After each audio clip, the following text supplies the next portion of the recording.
All right, guys, let's just push the BS to the side for a minute. Bitcoin has been, for quite a while now, forming patterns that look pretty good on small time frames, right? Like right now, I think Bitcoin's in a really good position. I'm going to be talking to you a little bit more about that throughout this video, but it's been facing the same problem consistently throughout these last weeks, months even, where we've seen a situation where we're forming these pretty nice bullish patterns, but they're just not translating to higher time frame bullish patterns in themselves. And that's where things are very important, right? Because if we look at this on a very long-term time frame, or on a, on the daily chart right here, we've been stuck in a downtrend since we hit $69,000 with our all-time high. And ever since then, I mean, it's just kind of broadly been a pretty bearish market. And we've had, like, if we zoom in and we look at, and I'm going to show you these in just a second, we've had pretty good situations, but Bitcoin hasn't actually been able to change, like we've only formed them on small time frames, and it shows us that we're trying,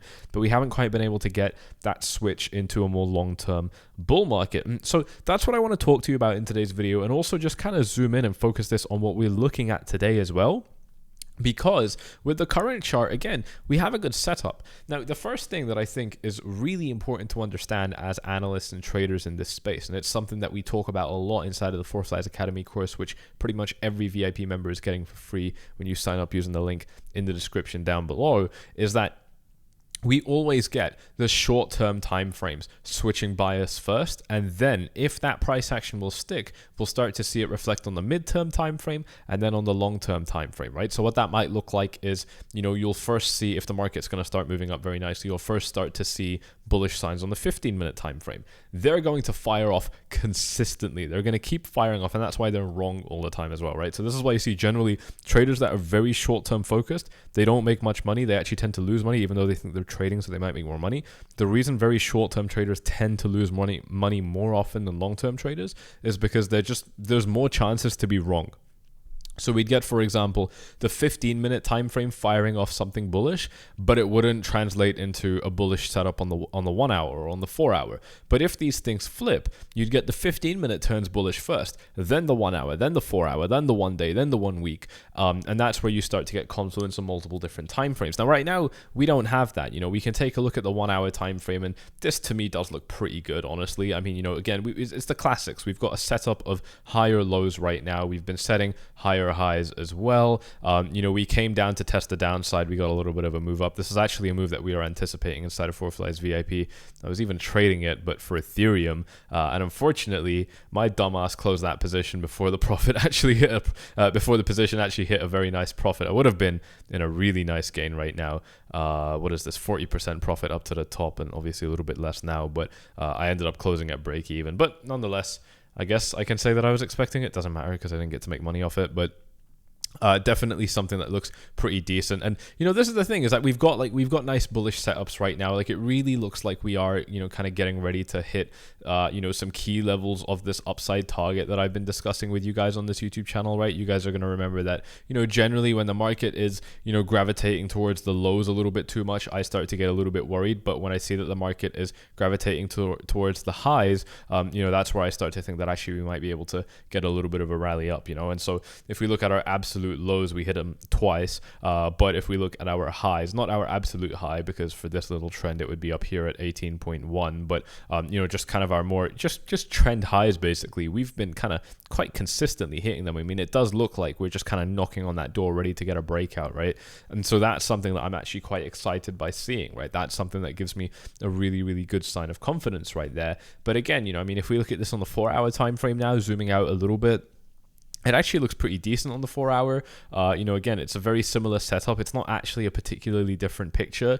To me, it is potentially starting to look like, maybe if you want to be bearish, like something like this, and then, potentially just getting ready to break down. So that is something I'd be watching out for. I'm going to talk all about this a little bit more in the video, but first I just want to talk about the bigger picture stuff. And the daily time frame, this is where it's actually not looking good, because we've just got quite a big sell-off right here, with, to me, what just looks like a reaction rally, and a fairly slow reaction rally at that as well. Like, if this was going to be some price action that ends up getting recovered, we probably would have recovered it by now. I mean, take a look at how quick this dump was. This took about 4 days to dump down absolutely massively, but it's taken much more than 4 days to get only 11% up. Do you know what I mean? Like, it's definitely, and look, I mean, this dump was a 27% dump in 4 days.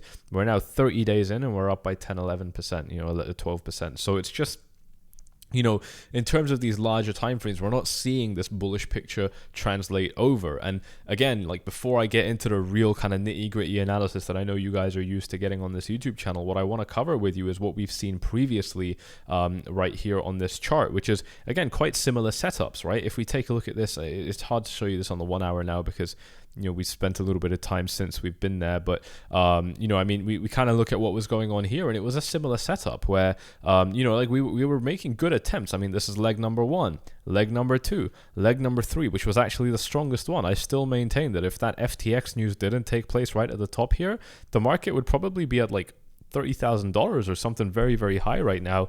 And the reason that I can say that so confidently is because if we look at things like the S&P 500, which have been performing incredibly well ever since that FTX drama, these assets, these indices have been doing very, very well. The dollar has conversely not been doing very well. Generally when these kind of things are going on in the global traditional markets, we have a setup where Bitcoin can rise up. It's not something that I want to talk about too much because honestly, it's a waste of time. If you've been subscribed to this YouTube channel for a little while, you've probably heard me talk extensively about this already, so I don't want to bore you and talk about things that you've already heard me talking about a lot. So shout out to those of you that are subscribed and engaging with this content. I really, really do appreciate you for doing that.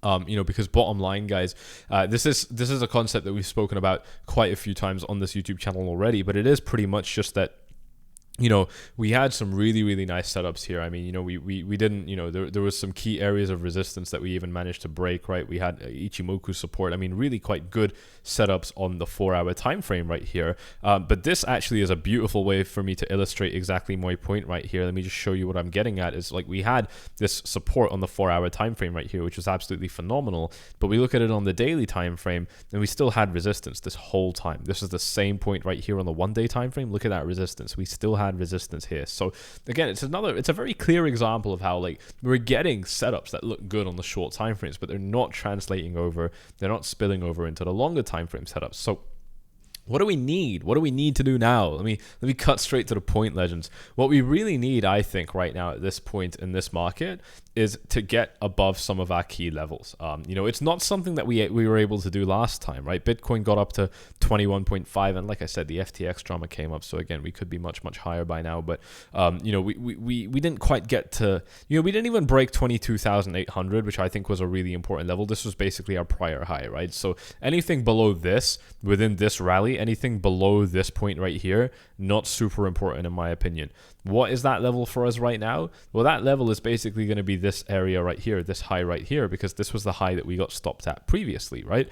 This was the high that the market couldn't push above previously. So I think we need to get above this line right here, and that's going to be 18.1. Now, the good news for us is we have a few more important levels as well. We have 17.6. This one is absolutely critical because if you cast your mind back to what happened to Bitcoin back in June of this year, let's wait for the chart to load up as well. The chart can't seem to remember this either. But if you cast your mind back to what happened back then, take a look at this.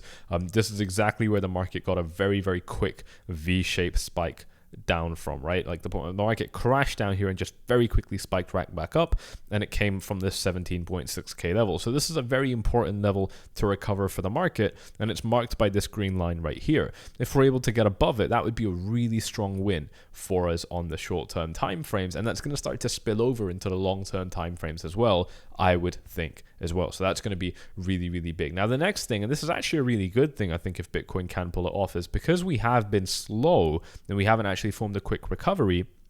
If we are now within a fairly slow recovery able to get above some key levels like that prior high at 18.1, like that low that we set back here in June of 2022, or the most important level in my opinion is going to be 18.6, because this was basically the key floor for the market over these last months. If we're able to get above levels like this within a kind of more slow controlled uptrend, right, just kind of edging up there towards the end of this year, that would be a really, really good sign, because that's showing me me that now on larger time frames, we are forming a quite considerably important trend, and we're breaching key levels on larger time frames. So it's got strengths and weaknesses, right? The fact that we're not, kind of quickly reversing up, right? The fact that we're not quickly reversing up is good because, generally those kind of reversals, they're fairly short-lived, right? A lot of the time they end up looking something a little bit like this, where, generally you wouldn't even like get this dump and then continue up. You usually get this dump and it would just keep dumping, and we get these kind of really sharp recoveries, right? It's just not, you want to see a better structure, if the market is actually going to bottom out. I'll give you another example. Actually, the market's full of them, if you look at examples like what happened right here, or, great examples what happened right here, and obviously you can't see this because the chart is, a little bit in the future, but actually I can replay this and just bring this on a really, really small time frame because this happens so damn quickly, guys. If we take a look at this, let's say on the 5-minute time frame and just really zoom in on what actually happened at this point in the market, guys, like look at how quick the market recovered up and dropped back down. Let me make sure I'm showing you the right thing. I'm not on the no, we're not on the right chart at the moment. I'm not sure why my connection is a little bit annoying today. I've got like the fastest internet I've ever had in my life over here in the Burj Khalifa, but today it's just being a little bit dodgy. I might not be able to show it to you, to be fair, but generally the characteristic is when we get like these really quick, especially in downtrends, when we get these really quick sharp reversal patterns, generally that's just like a quick kind of bandage, that helps the market just temporarily, and then the market ends up dumping back down again. So again, very, very similar setup right here. Very similar setup right here. We do carry on upwards, but ultimately we end up losing it. Very, very typical. Now, when we get this in uptrends, it's actually okay. It's pretty good, right? Like here's a good example. Is like we had a very similar kind of like little V-shaped correction right here, but we were in an uptrend, so it didn't really matter. And the market kept on moving up. It's just that when it happens in downtrends, it's a little bit more obvious that, we might end up losing it. But here's where it's good. For example, take a look at what happened right here in the market. This is where it actually went very, very well for Bitcoin, where we found ourselves in a situation where we did get a V-shaped recovery. So this is an exception right here. We did get a V-shaped recovery because we didn't end up losing it later on. But importantly, we ended up forming quite a nice kind of accumulation pattern over a 3-4 month period right here, about 4 months right here, where just for about 120 days, guys, Bitcoin wasn't really doing anything. It was just kind of slowly edging higher as the market kept getting more and more excited. And you guys are going to remember, one of the best trades I ever made in my life was right here. Traded it all the way up to this level right here in the market, which I know doesn't look like much in, the bigger picture of things, but this was a 360% profit, that I was able to see at the very end of that position. Obviously, not all of my position was open by that point. In fact, very little of it was open at that point because I was taking profits all the way up. But that was still very, very cool to see indeed. And those of you that were in VIP, you're going to know all about that. So shout out to those of you who've been around since 2018, 2019. That is a very, very long time ago. We've been running for a very long time, of course. That was a very, very nice setup. And we got it because we formed a much more healthy kind of slow rally up right here. So if we're going to do something similar to that right now, then kind of slowly moving up here towards the end of December would be great. And that's where we're going to start to see a little bit of a kind of translation from these smaller time frame setups turning into nice bullish longer time frame setups. But if you're a bear, well then, look, you've got a lot of resistance levels where the market could potentially get, to be quite frank, guys, the market could just get fucked at each of these levels. There's no two ways about it. This is a downtrend, really, at the end of the day, and we're approaching resistance levels. So, what do you think is going to happen? Generally, in downtrends, when you approach resistance levels, bad things happen to the market. And this is confirmed with some of the key indicators that we're still watching. The daily Ichimoku cloud still pretty bearish, guys. Let's wait for this to load up with my 1970s bloody internet connection. Don't know how this is possible. We're at the top of the Burj Khalifa. This is a very, very modern building. Here we are. Take a look at this, right? If we end up rising into some of these areas of resistance, that's exactly what we're doing. We're rising into areas of resistance. It's not the ideal setup, really, is what I'm trying to get at. It's just not what strikes confidence, I think. And that is concerning. We had some windows of opportunity like right here where our resistance really tightened up, or right here, and we didn't even get close to it at this occasion right here. But what we don't have right now is a clear window of opportunity. So if you're bearish, then this is something that you're definitely going to be keeping an eye on, I think, at this point in this market right now, because we are in a situation, I think, quite clearly in this market where if we are able to rise up a little bit more, there are going to be some quite dangerous levels up ahead for Bitcoin, and we have a similar setup where our short-term signs of strength could, struggle to flourish and turn into longer-term signs of strength as well. So that is something that I'm going to be keeping a close eye on. We've seen many rallies like this fail. Is this going to be another one? This is ultimately the question that we're faced with right now. If we zoom in and take a closer look at what is going on, let's see if we can answer that question. So here's the thing. As we're rallying up, I really like that we're getting these pullbacks. We're getting nice pullbacks, we're getting consistent pullbacks, and the market is showing good strength coming off them as well. This is a really good sign. Like what we're looking at right now is a short-term chart, and this is the only data we have to go off, and this is a very, very healthy chart in my opinion. I mean, it's showing me that, the downside was rejected very clearly. I mean, bottom line, I mean, there's no, you can't really argue me on this. I mean, the downside was rejected very clearly. Every time we came down here, even on this occasion where we didn't quite get as low, we saw quick rejections, right? And we haven't broken down yet. Obviously, we've followed many patterns like this where we do end up breaking down, so this isn't something that I'm saying we're completely fine with, but ultimately this does show us that bulls and bears didn't want the market to drop down too much lower at this point in the market. So that is something which I think is a pretty good first sign right here. And, from there, we are in a situation where we're now targeting these highs, doing fairly well, still getting our pullbacks, and potentially getting ready for some rallies to the upside. So I really like that. The other thing that I want to take a look at is the S&P 500. The S&P 500 has now managed to find support in this area that previously acted as resistance quite consistently.